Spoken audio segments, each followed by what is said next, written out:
Today we examine a holy day of absolute silence, shattered by a massive surprise attack. October 1973. Israeli streets stand empty. The whole nation rests in perfect peace. But deep in the shadows, thousands of Egyptian and Syrian tanks advance silently to strike. Arrogance blinded the high command. They ignored the clear warnings, believing their walls would never fall. In a single afternoon, the mighty myth of invincibility crumbles. Welcome to the darkest hour. It is the holiest day of the year. Yom Kippur brings the nation to a completely silent halt. Traffic stops entirely, and radios go completely dead. Soldiers leave their posts to pray in quiet temples. After the victory in 1967, leaders feel a complete and absolute security. The Bar Lev line stands tall along the Suez Canal. It is a giant wall of sand blocking attacks. Commanders proudly look at their tactical maps. They firmly believe Arab armies will never strike again. This fatal mindset is known as the concept. It convinces the directors that they are invincible. Historical records show the Prime Minister got warnings, but she trusted her top generals completely. In the underground bunkers, officials ignore clear signs. They think it is just a simple routine drill. The nation sleeps while a fatal storm gathers on two fronts. The illusion of safety will shatter soon. Secret files reveal a shocking level of dark denial. The agency chief refuses to send troops. Across the desert, the enemy is fully awake. Generals finalize their bold plan in secrecy. President Sadat stares at the tactical maps before him. He will erase the bitter shame of past defeats. Thousands of heavy tanks roll toward the Suez Canal. They move under the cover of darkness to hide well. In the north, Syrian armored divisions gather quietly. Fierce commanders wait inside their dark machines. They watch the glowing green dashboard lights with pure focus. The massive joint assault is almost ready to start. Tel Aviv intelligence receives urgent new reports. Soviet spies are suddenly fleeing the zone. This sudden escape should trigger a massive red alert. Yet, the top minister ignores the clear warning. He insists it is only a routine military exercise. Toxic pride and past glory clouds his judgment entirely. The Prime Minister sits in her quiet, modern office. She feels dread, but chooses to trust her top generals. An entire nation's fate rests on this fatal error. The invisible clock ticks closer to disaster. It is now the morning of October the 6th. The quiet fasting continues across the peaceful land. Civilians in prayer shawls seek divine forgiveness. They are unaware of the iron storm approaching them. Top secret urgent cables flood the intelligence desks. A trusted spy confirms a massive war starts today. Panic finally strikes the underground command bunkers. Leaders scramble to mobilize their sleeping army. But it is far too late to gather the reserve troops. Precious time was wasted on foolish arrogance and pride. At exactly 2 in the afternoon, silence breaks. Thousands of artillery shells scream across the canal. The piercing wail of air raid sirens rips through Tel Aviv. Worshippers run into the empty streets in terror. Egyptian jets roar overhead, dropping deadly bombs. The mighty walls of Bar Lev are suddenly under fire. For years, men claimed the sand barrier was invincible. Now, Egyptian soldiers unleash a brilliant weapon. High-pressure water cannons slice through the sand dunes. The legendary defense melts away into muddy rivers. If you were in command, would you listen to the signs or trust your own past victories? Share your thoughts below. Thousands of Egyptian troops cross in small rubber boats. They easily overrun the Israeli guards. The fortified bunkers become deadly concrete traps. Soldiers radio for backup that will never arrive. Meanwhile, on the northern front, a second nightmare starts. Syrian tanks flood the Golan Heights like a mighty wave. Outnumbered 10-1, young tank crews fight for their lives.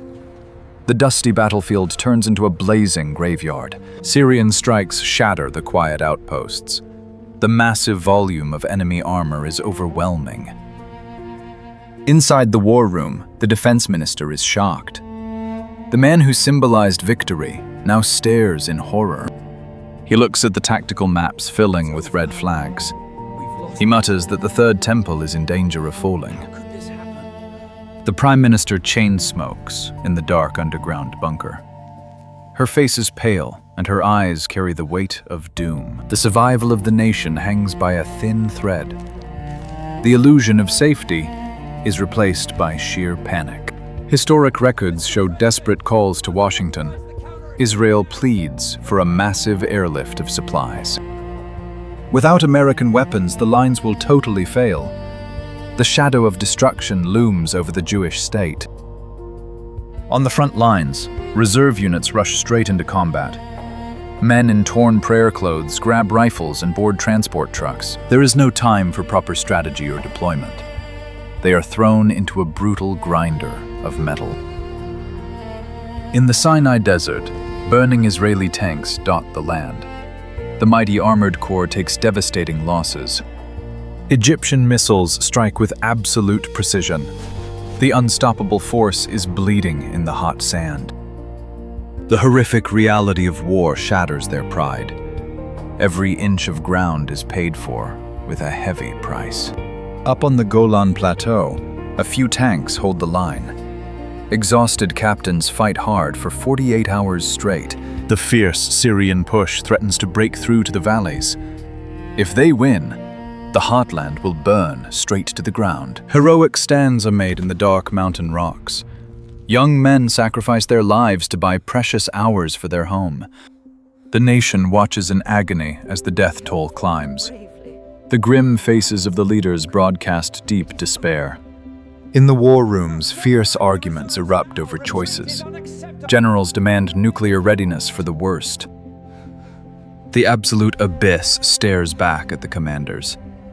They realize their blind confidence nearly doomed their home. But from the ashes of disaster, resilience wakes.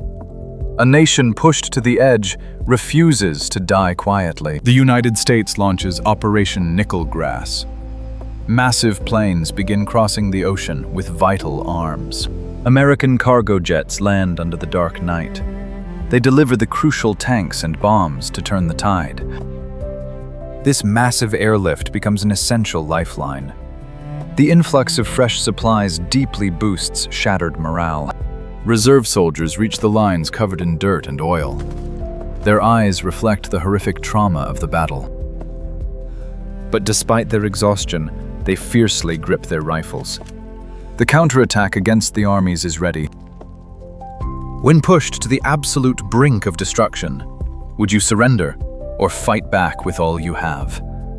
Tell us your thoughts. In the north, Israeli armor slowly pushes back.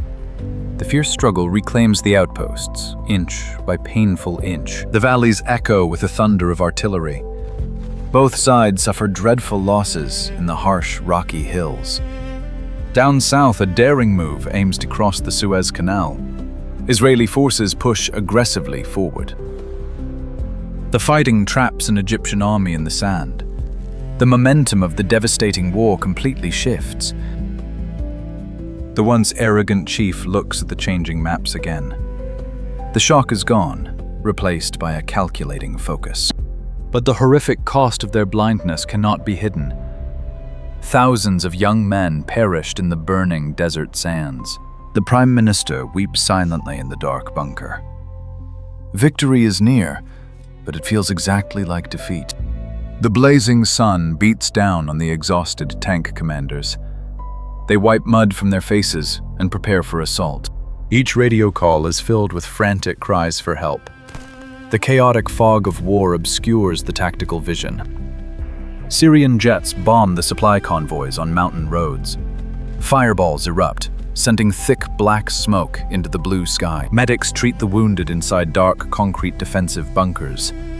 Supplies run low as the deadly siege continues on. Archives describe the sheer panic in the capital. Civilians tape their windows to prepare for the air raids. The legendary general visits the bleeding front lines. The sight of burning armor shatters his confidence. He returns to the bunker completely demoralized. The aura of victory is gone, replaced by human fear. But ordinary soldiers refuse to give up their home.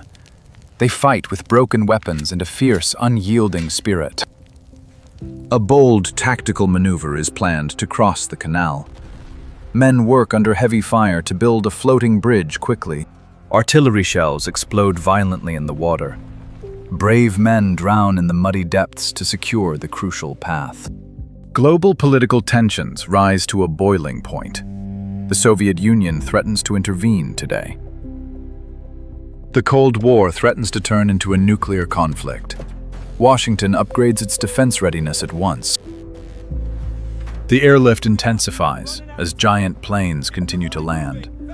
Crates of ammunition are rushed to the bleeding troops. Armed with fresh rockets, Israeli jets strike back with deadly force. They systematically destroy the defense nets.